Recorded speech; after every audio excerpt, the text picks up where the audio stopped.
We interrupt your regularly scheduled program to bring you another episode of We Can Help with Dave and Woody, already in progress.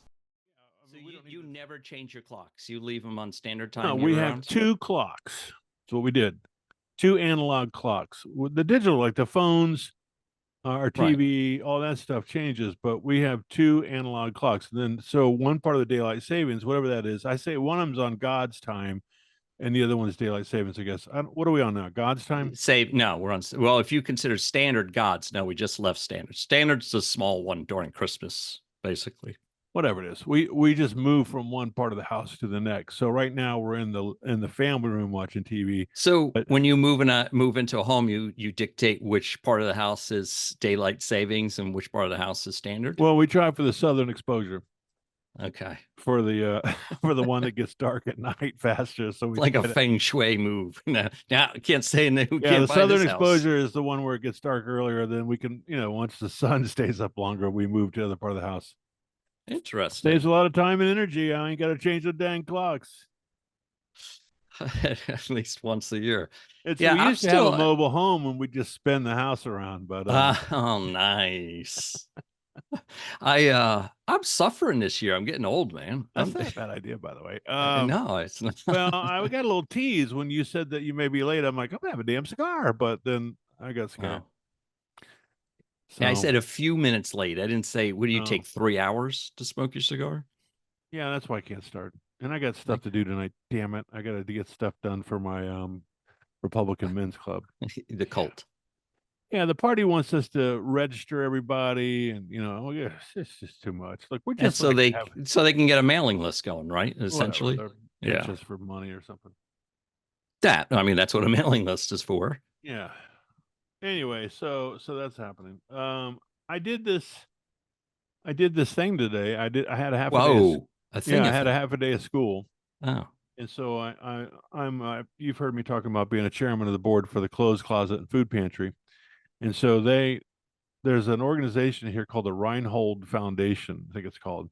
And it's whoever the Reinholds are, they put up a bunch of money and it's training through the Crummer School of Business down in Is that University of Florida or something? No, it's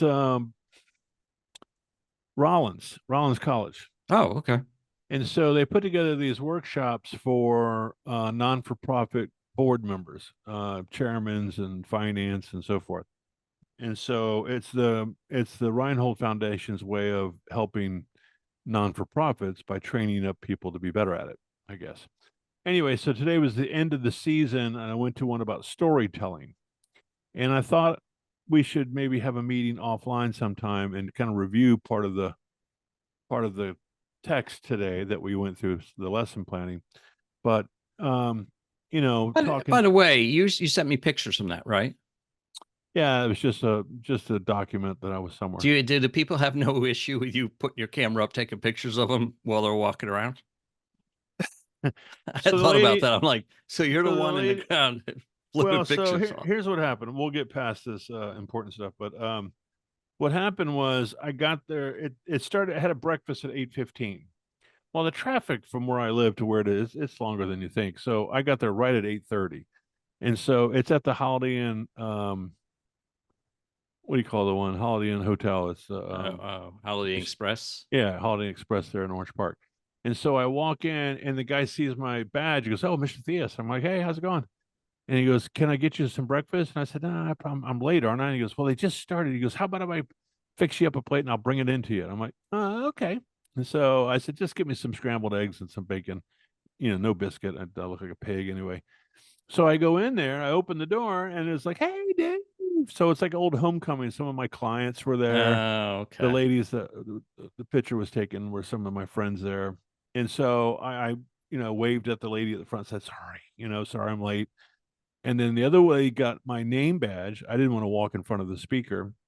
So she went and got my name badge. About 2 minutes later, the guy comes in with my plate, silverware, and napkin, puts a napkin on my lap. Nice. And where were you at the Holiday Inn Express? Yeah. Everyone's like, "Hey, look at this guy." And I said, "Yeah, I'm a pretty big deal, so." Did you break out a cigar? So Well, not while you're And eating. pour bourbon with your eggs. So Thanks. it was a pretty good morning. I got to see some people I hadn't seen in a while, and and learn something. So I thought it would be something we could apply. It talks about storytelling and bringing who's our audience, and bringing universal truths and specifics, and how instead of us just getting on here and blabbing all the time, we can talk about things and bring our audience into it, and maybe they'll bring more people to us. I don't know. Pretty Yeah, I cool. was So, before you get too far off the subject, I'm trying to find it now because I heard about it this week. But there's a comedian, Susan McNabb, and if you saw her, you'd probably know the picture of her. But she's primarily a comedy writer and a stand-up comedian. She wrote for Seinfeld, um, and what's the Larry David show, Curb Your Enthusiasm. And she is in a very faint way who the character Elaine was based on. She had dated Seinfeld for a bit, but she just came out with a book. I'm trying to find the name of it, but it's a book on how to write a funny speech. And so I thought about, in that same vein, I thought, oh, that would be an interesting book to read. And I think it's named that, but I'm having a tough time finding it at this time in well, there's life. actually a format that we went over that you can tell a speech, tell a story. And it's, Right. storytelling's been something I've been talking about for years in my business consulting. She had a little bit different approach to it, but it was effective. The lady that was from Epcot, she was down there working when you and I would have been running around down there. So Oh, okay. I don't know. It Well, was cool. entertaining. It was good. I got to see some people. I got a free breakfast out of it, and then I had to go back to school at 11:50. I had to do a presentation at school. That So I had to you're going to do. cover those notes on here? We can call that one of our dedication Yeah, bits. I just need to kind of, I took the Summarize notes. it. Yeah, I need to kind of refresh myself and You get need to it into. plagiarize a little bit. Yeah, no, I need to tell a story. You can Right. make it a storytelling. But Well, anyway, good. that was my morning. I did have a funny thought, and it started with you today, though. Oh boy. Well, we were texting somewhere along the way, and for those of you who don't know, I'm Dave, and that's I'm Woody. Woody, and You can he lives subscribe in. to the YouTube channel over there. Yeah, he lives in. Sorry. That's okay. I'm used to stepping all over my stuff.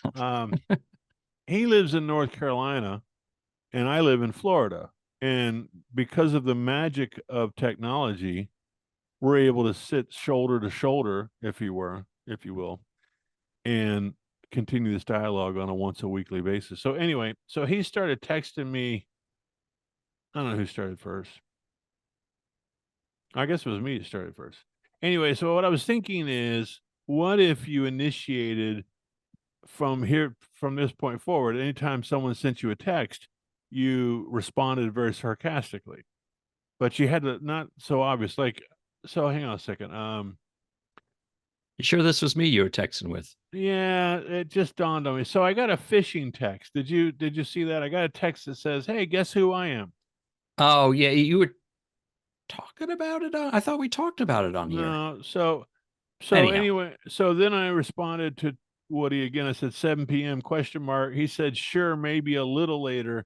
I'll let you know." And so my response to his text was, "Okay, whatever works best for you. Just let me know." Now, that sounds very is innocuous the word? yeah, it was pleasant, I Let's guess. hold on. Alexa, define innocuous. Okay. Alexa, define innocuous. The adjective innocuous is usually defined as not harmful or injurious. Yeah. Okay. Okay. So okay. I thought that was your Alexa, wife stop. talking in the background. So I used the right word. So it was fairly innocuous, right? So I said, okay, dot dot dot, whatever works best for you, dot dot dot. Just let me know. I'm on the dot dot dot thing. And I could so, tell. but if you read it this way, okay, whatever works best for you, just let me know. Doesn't have a little bit of a different inflection to it. Okay, whatever works best for you, just let me know. Yeah, there's a lot into how you read someone's reply. Or Yes. okay, whatever works best for Yeah, you, just let me know. whatever. Yeah. Oh, the Okay. world revolves around you. Yeah. So, so then I started thinking, how do you read between the lines? I mean, it could go either way. That's why I It don't like does all the texting. time. We do this constantly in the news. Well, I'm thinking about spicing it a little bit and then press the envelope, because I was going to say, okay, whatever works best for you and your little job or something Yeah, like that, exactly. Yeah. and then let people go, F you. Why do you respond? I'm like, Well, what? I You think missed I it. sent you an FU the other day, didn't I? Wait, I like the thing you did with Melnick. That was funny. And we can't get into Oh, too much of that, but no. I know what you were doing. I miss those days when we used to do that. You know what I'm talking about? Where Yes, you whatever can something was blame wrong in someone the for world, right. You could, like everybody did thanks Obama, right? And that was the yeah. thing But during his presidency. the Thanks fraternity, Obama. the fraternity days were Yes. funny. But anyway, all right, I'm rambling now. But that was kind of what I had Well, we got a as a slight thought. problem. Yeah, I you didn't didn't know catch what the time we time we started. started. Yeah. Okay. And there's no clock on the meeting. Like how long we've been talking. No, I've got the You know what though? Maybe there is. No, I I'm don't think looking it's our around. time to do that. So I put us down 10 minutes ago. Yeah, because we started rambling. So 7:10. So if we're short or long people, it's Dave's fault. That's true. Just keep that in mind. Well, I've got 9:10 and 9:40 written on my tablet here. That makes no sense. Well, that was last Oh, week. that's from my other podcast. Oh, you want to advertise? You want to throw a little cross Mine? advertising? So some of you know this, that I do a newsletter for small business called the Small Business Patriot. It's a weekly newsletter, goes into your email box every Monday morning at 6 a.m. And then we post it in social media as well. And I had a podcast tied to it years ago, but I couldn't do everything at once. And so I met this. Well, I've known this guy for 5 years. What's his name? Him. Oh my God, that's funny. Just make up a Yeah, name at this yeah, point. that guy. And Steve. Anyway, so I was on his podcast last year. It's called This Is Jax. No, JAX. He's a realtor. Okay. Anyway, so I was on his podcast. We had a lot of fun. He's really technical. He does a lot of cutting up and making reels out of it, and pretty cool stuff. And he does well on YouTube. I don't know how to do that, and I don't want to. So I told him, I said, look, I was dressed in shorts and a t-shirt, pretty much like I am today. But I said, let's just push the button on Saturday morning. I'm going to do them. So I started at 9:10. That's what my note was. And I said, let's go 45 minutes tops. I think I got out of there at 42 minutes. But yeah, so it's called the Small Business Patriot. You can find us on Spotify, Spreaker, iHeartRadio, and Along with this Podcast show. Addict. Listen to them both. Yeah, along with this show. So I'm solo. I don't have Woody on this one, but this one's more Thank business, God. small business. Yeah. We're going to get an interview with our congressman coming up. Get out. Why can't we have the congressman on this show? He's he has doesn't a take higher level of No, he wouldn't get it, first of all. I Okay. like the guy.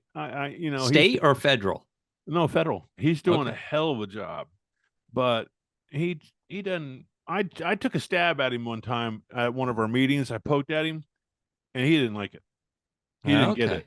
I don't No think he was sense going of to start humor then. crying. Nah, he just didn't take the punches very well. Well, yeah, I'm kind of that way, Yeah, this was a soft pedal joke. He didn't get it. Okay. I could sometimes. Well, my problem is people that think they know sarcasm but are just blatantly mean about it. Like, Dave, you suck. I mean, really suck. Yeah, I think he gets beat up a lot, in the public square. Well, I would think so. So yes. once he feels like he's in a friendly room, he didn't He appreciate expects it to stay friendly. Okay. And one more time, what's the name of that podcast? Yours? The Small Business Patriot. Okay. Yeah, we're having some fun with it. And we do it on Saturday mornings, and it goes into the newsletter on Monday, and then all week long. Then I push the heck out of it. Let me change subjects on you. Yeah. This came up. So on my drive home, the typical way I go, one of the things I pass is a school's baseball field, right? I mean, it's 30 feet from the road. It's a main road, blah, blah, blah. And this time of year, they're regularly playing baseball. And I was tempted. I didn't do it, but I was tempted to, there's a lot of parents out there, and I was stuck in traffic, so I could have been identified. But I felt like rolling down the window and yelling, "Hey, batter, batter, swing!" And it got me thinking. Did you play little league ball as a kid? Yeah. Or Yeah. do you have any sense of why we were told to yell, "Hey, batter, batter"? Yeah, "Hey, come on, boys, some chatter. Let me hear some chatter." Remember that? And you're like, "Okay, hey, So- batter, batter, batter." So my grandson is in 7th grade, and they live out county, further out west, Right. and it's small town, but all their kids out there play baseball and softball and football Right. forever. That's the main sports. Yeah, it's pretty competitive. So he's a hell of an athlete, and I'm not just being biased. He is, but he didn't make the playing squad, so he's a manager this year. He's in a maturity growing spurt. Next year he's going to be a different kid. So it's fine. My she was upset. I'm like, honey, he's going to grow up. It's going to be fine. Just let him mature and keep going. And it's a learning lesson in itself that you Yeah, can't win every time. Yeah, a little humility, a little. Yeah. So they're playing our school. They're playing my school, and he's like, "Hey, Papa, can you come watch my game? I'm going to be there. I'm not playing, but it's going to be in your backyard." So I'm like, "Yeah, heck yeah, I'm going." So it rained us out twice, and then finally we played. They played. I don't know, Monday or Tuesday of this week, whatever. I guess it was Monday. And so I'm out there, and I'm standing at their dugout. Of course, people are coming over to me. "Hey, Mr. Theus, this is the Baker County side." I'm like, "Yeah, my grandson. Back off, Why don't you stand in the middle, like right behind the umpire? Yeah, they're like, "Why are you over there cheering for them?" I'm like, "Come on, it's my grandson. I'm talking him up." Yeah. So, but they're doing that chatter thing. The guys, they're behind in the count, and the guy's standing on deck. He's like, "Come on, guys, chuck it up. Chuck it up. Let's go. Get him up. Get him up." And I'm like, "Okay, this will be interesting." But they're doing those dumb cheers, like, yeah. Hey, batter. well, they got this one where one kid yells. He goes, "Ah!" And then everyone else goes, "Ah!" In the middle of the swing or something. Is that the idea? They're doing that to him. It seems unsportsmanlike to me. I think we did the chatter like for the opposing team, like, "Hey, batter, batter, batter, batter, swing," that sort of stuff. But they did some sort of, I guess it's like cheerleading with a bunch of kids. I don't know. The team I played for, it was a little bit more city, right? So our cheer was, "Hey, your mom's a whore." Your mom swims after battleships. All I remember is the pitcher one. "Hey, we need a pitcher, not an underwear snitcher." Oh, we Y'all did say that belly one? itcher, I think was ours. It was pretty lame. I think We went hard with the swing one, but real PC with the pitcher one. Yeah, I think I told a kid that the other day. I go, "Underwear snitcher," and they all looked at me, "Mr. Theus, that's not appropriate. You're not supposed to say that." Whoa. I'm like, it was the thing we did. You snitched underwear? No. I always want to go to a golf tournament and on the tee box yell, "Hey, golfer, golfer, golfer, swing!" Have you heard what they're saying though now? Remember? So, remember this story where were you in that group on Bay Hill? Yes. I think we've told the story numerous times, all right. but it bears repeating. So we just had Bay Hill too, so that worked out pretty well. But Woody and Brad and Sam, a couple other guys would go to Bay Hill, and they would always be there on Sunday. Yeah. And so they would find the leader, and they would, cruise around the course, because sometimes the leaderboard would change. But you would find the leader, and then on Bay Hill, this is before all the crazy people, on 18, they let the gallery walk down behind the leader coming into the final hole. Yeah, to close. Yeah, if it wasn't going to go to a playoff, it was obviously the winner. They would open up the 18th fairway, like they do at the British Open. Yeah, and so it was pretty cool to look up the hill and these kids, and everyone's running up behind the whoever the pro was. But these guys were always darned in their Sigma Chi jerseys, and so the goal was to be right in front of him. And I think it worked every time. The Orlando Sentinel would cover it, and they would shoot that image of him whoever was winning down the 18th a fairway, and there's these idiots with Sigma Chi shirts on. Well, Brad took it to a whole new level. I don't think I went that year, but he was, because it's usually a little chilly for Florida people, and it had rained. Yeah. So I think he was in bright orange Miami Hurricane sweatpants and a jeans jacket with an umbrella. And it was Freddie Couples coming down the 18th, and he's behind Freddie Couples with his arms up he's the only, like, in the middle of the picture. And this is when they had color photos and it was on the front page of Orlando Sentinel, and it was Brad coming down the ferry with one of his friends, one of his work friends. They just looked like nobody who belonged at a golf course, with the matty hair and the hat, and it was awful. Like, he went to the Sentinel, talked to the photographer, got the picture, and then saw Freddie Couples the next year and got him to autograph it. And he has it in his house to this day. Cool. So that's cool. Well but done, yes, Bradley. I got, and funny you should say that. It's one of my brushes with fame. So what we would, part of the routine is we'd get there super early on Sunday, when the first golfers were just teeing off on hole 1. We'd go to back then there used to be a grandstand behind the 18th green. Right. And so we would get the front row. 5 or 6 or 7 of us would put our stuff down on the front row there, and then we would take turns walking the course while everybody protected the seats. So late in the day, we had front row seats to the 18th green. Yeah. And the TV camera was right next to us, and the announcers are right there. So we try to yell something loud enough to get on TV, get it to show up on their microphones and stuff. Now they got pretty wily over the years because everybody was doing that, right? And would soundproof that booth a little bit. But so as you were talking, the leaders are coming down to 18th fairway. Well, that was Arnold Palmer's tournament, right?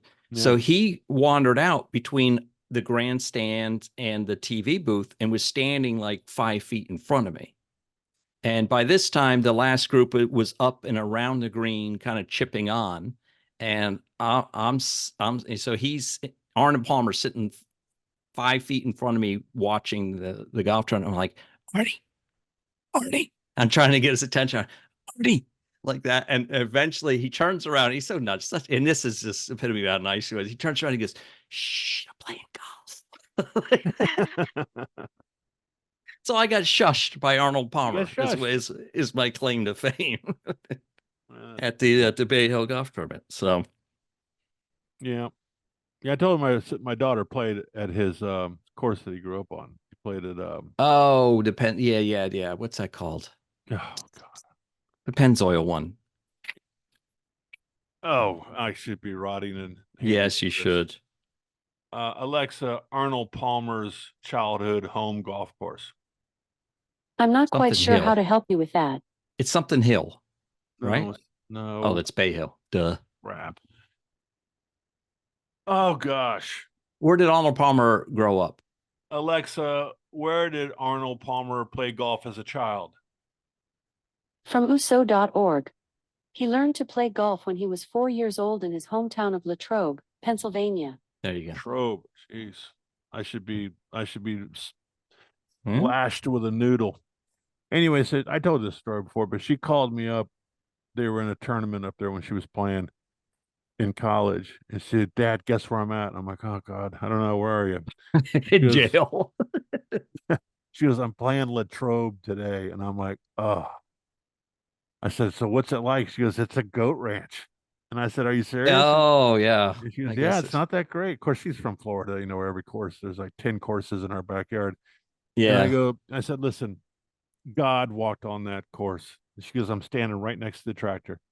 Oh, so they still have it out. I said, this is exactly what you and I talked about. You're going to go to places that are just historical. What's the most famous course you've played? Me?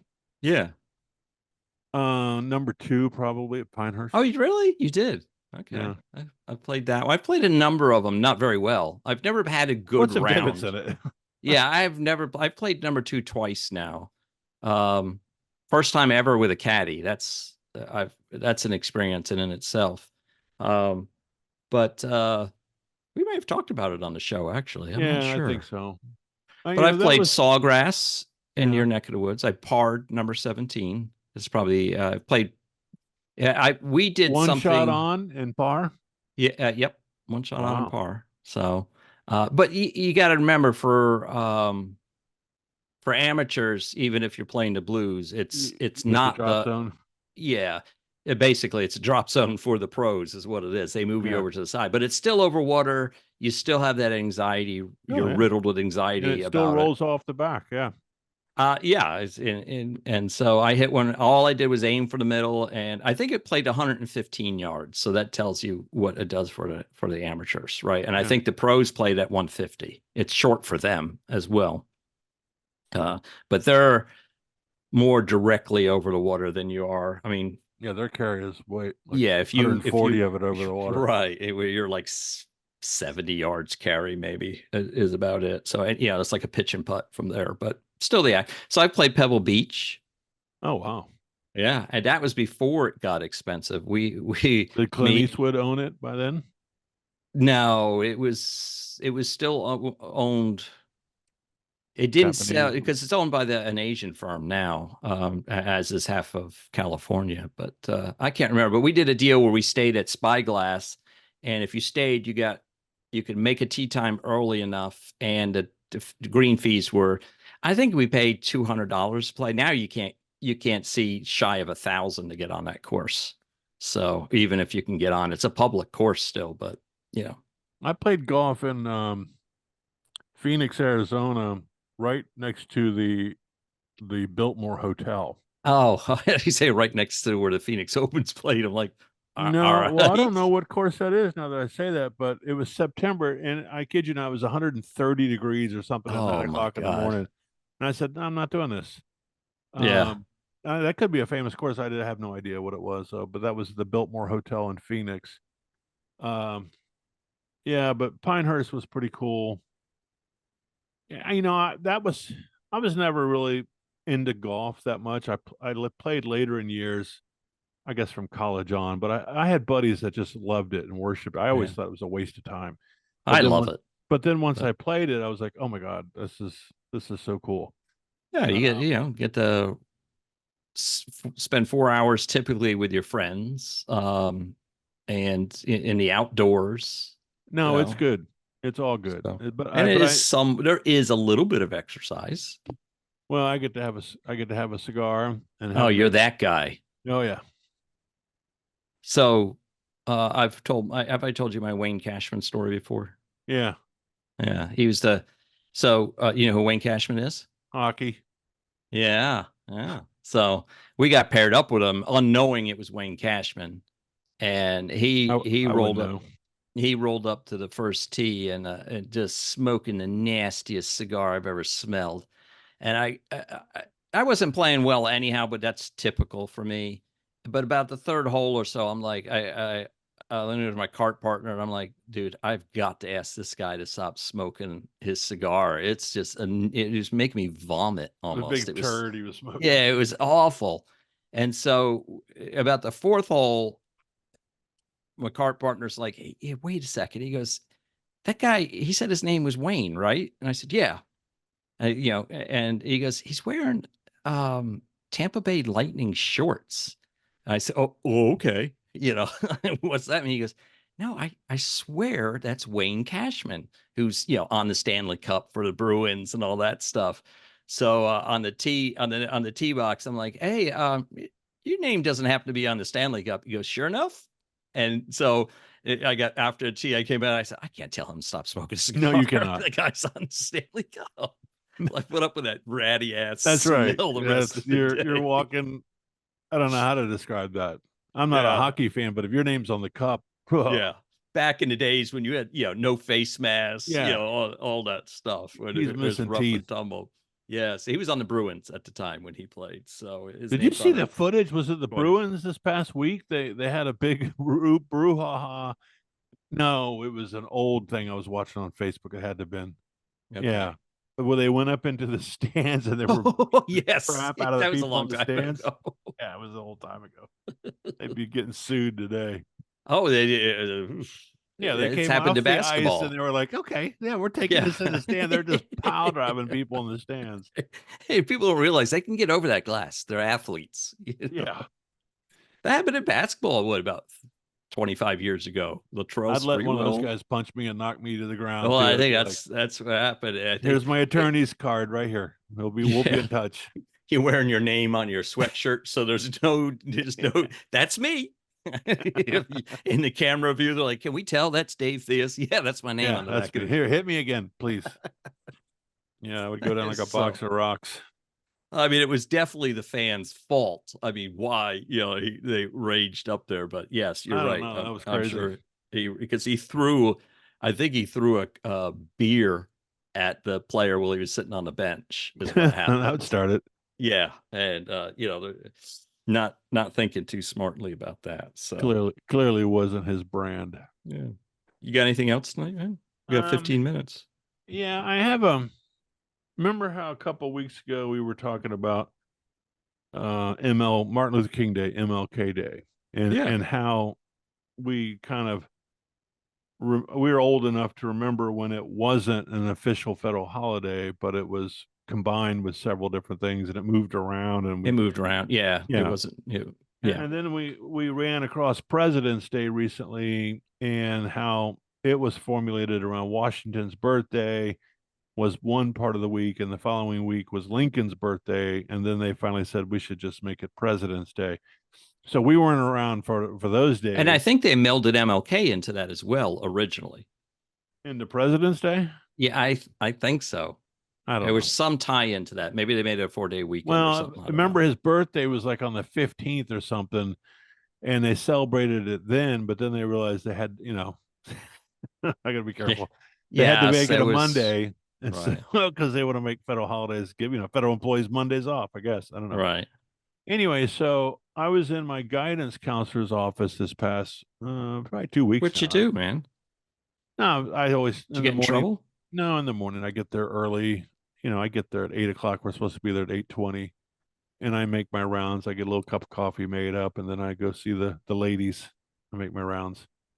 Anyway, so I'm talking to the ladies over in guidance. They're dropping kids on me again. I got 2 more kids that showed up this past week. I'm like, enough already. Like they moved into town and yeah, they got to stop that. They moved in. Just let the kids stay out of school for the rest of the year. Yeah, one girl's from Jersey Shore, sweet kid, real good kid. So we can keep her. Anyway, Okay. so I said, so when's Easter? We were talking about spring break. Our spring break starts Monday of next week. So yeah. Anyway, so I didn't realize Easter had so many nuts and bolts to it. Are you aware of this? It's not like it's the second Sunday. It moves a lot. Right. Just to some degree. And the only reason I know that is if you've ever been unfortunate enough to attend Catholic Mass on the day they have to chant the calendar of the year out. Yeah, have you ever been? Yeah, I have. But I mean, I'm married to a Catholic, and I've been around that enough. Same here. But I knew that there was, Easter is it's Sunday that Christ, rises from the dead. So right. I don't think they sat down and said, listen, this is going to be April 15th. That's not how it worked. So if you got a second, let me read this to you. It's kind of boring, but don't chant it though if you don't. No, but it is under the headline of "We Can Help," right? Who knew? Yeah. So the statement that Easter Day is the first Sunday after the full moon that occurs next after vernal equinox is only an approximate statement of the actual ecclesiastical rules. The full moon involved is not the astronomical full moon, but an ecclesiastical moon determined from tables, in quotes, that keeps more or less in step with the astronomical full moon. So it's not the astronomical full moon, but it pretty much tracks the astronomical full moon because it really is the only one we have to work with. But anyway, so the ecclesiastical rules are the vernal equinox occurs on March 21. Mark that down, kids in the back of the room. The vernal, this will be on a quiz. The vernal equinox occurs on March 21. The ecclesiastical full moon this year. Yeah, the ecclesiastical full moon is the 14th day of a tabular lunation, which is a new moon, and Easter falls on the first Sunday following the first ecclesiastical full moon that occurs on or after the day of the vernal equinox. I lost you on the whole. I'm reading it. I'm lost. Easter can never occur before March 22nd, or can never occur before March 22nd or later than April 25th. The Gregorian dates for the ecclesiastical full moon are determined using the tables in the papal bull Inter Gravismas. The Western Roman Catholic and Protestant Christian churches uses the Gregorian tables, while many Eastern Orthodox Christian churches uses older tables based on the Julian calendar. Right. Thus, the civil date of Easter depends on which tables, Gregorian or pre-Gregorian, are used. I thought Gregorian was older than Julian. I thought Julian was the most recent, but all right. Isn't Julian, is that a pope or is that Caesar? Caesar. Okay. I don't know. Yeah. He's the one who came up with the leap year, I think, too. Well, not him, but he was behind the people that, well, I'm sure that put that in the together. 16th century. Everything we get besides Christ, being in the first century. But I mean, right. It's weird though that Christmas is the same day every year. Right? That's because of the merchandising. Oh, okay. Once the money for gets, those there's watching not the as video much- tonight, I forgot to turn my light on because it was sunny out when we started, and Oh. now my face is lit by the monitors, and I look hideous. Well, not that I don't normally, but especially tonight. I'm trying to go back and forth and find that sweet spot, but I can't quite identify it. What, do you want to get up real quick and go get the light? No, it's all right. We're almost done for the night. Yeah. So anyway, so I thought that was educational. And by the way, if you, it doesn't help me any though. well, I know, but so if you want to look it up, just I think it's what determines Easter Sunday. So when is Easter Sunday this year? I don't know. Right after the flirt. I can't think of one Here's of the the moon's best way, names. right here. Hold on. Alexa, when is Easter Sunday? Easter will be on Sunday, April 20th, 2025. Ooh, late. And what was the latest date it could be? It would never be past what? Or never later than April 25th. Oof. Hold on. Alexa, what determines Easter Sunday? We gotta listen According again. to an Alexa Answers contributor, the simple standard definition of Easter is that it is the first Sunday after the full moon that occurs on or after the spring equinox. If the full moon falls on a Sunday, then Easter is the next Sunday. That All seems right. like Kind of like her easier answer, to a do. hell of a lot better than yours. Yeah. Well, mine was off the internet. Well, so was hers. What do you think Well, she's getting it from? It says USNO Navy. Huh. Well, I'll leave them up to it. They'll screw it up. Anyway, so I thought that was fun. I'm going to circle back on something. learned- So, Go ahead. Something else came up, but go ahead. real quick. So MLK Day,